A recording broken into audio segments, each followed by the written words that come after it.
Hello, church.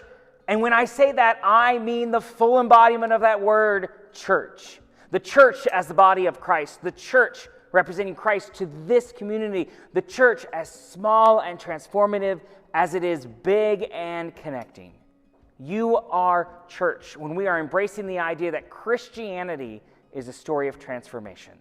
Look at each of the characters in the Bible and how each of them was transformed in the act of faith. Not because of their faith, in the act of faith, they were transformed.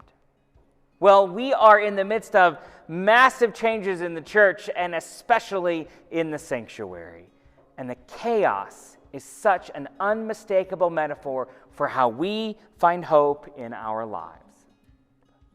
On a Monday here, it was pure chaos. The fire suppression company was here troubleshooting the fire alarm, and so it kept setting it off across the whole building. We've had electricians running new electricity for the sanctuary lights and improvements.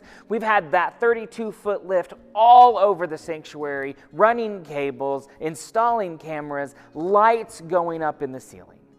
Not to mention wonderful volunteers cleaning closets and rearranging kitchens. Chaos all over the building.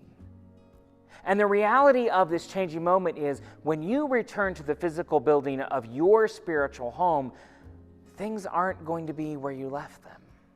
Literally, the coffee pot's been moved, the spoons are in another drawer, your name tag may be missing, or it might be in your car, ready for you to wear it again.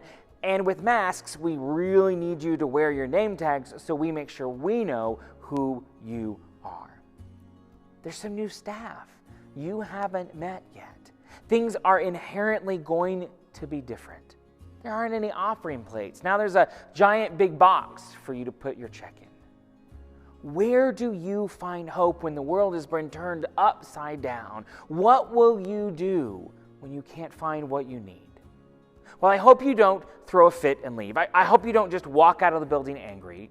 I hope you don't just sit in that one emotion of anger. I hope you take a deep breath and choose to find someone to help. I hope you choose to stay in the uncomfortable tension.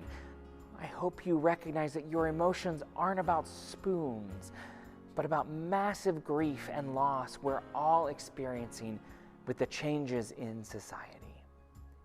Where is the hope in change? Where is the hope when we don't know what to do? Where is the hope when our emotions feel like they're overwhelming us? Where is the hope when everything is transforming?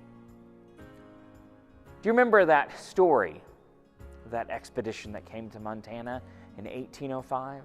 Lewis and Clark and their sojourners. That hard winter they experienced, it wasn't a relatively easy winter like this year. It was a hard winter. Think like 2019. Snow beyond snow, cold beyond cold. And the expedition had nothing to eat but elk meat, and Lewis wrote, and not enough salt to season it with. The canoes were not going to get them over the mountains. And so Lewis writes, the maps were wrong. Nevertheless, we proceeded on. They ditched the canoes. They got some horses. They changed their approach to the mission. We can't go back to March 2020. All we can do is ditch our canoe and embrace a new way forward. Embrace the change before us. Where do you find hope when you look at this sanctuary and it feels different? We proceed on. Where do you find hope when you can't find the coffee pot? We proceed on. Where is the hope when the emotions of loss and grief feel overwhelming? We proceed on. I cannot wait to see you virtually or in person on May the 2nd when we return to worship here at Bozeman United Methodist Church.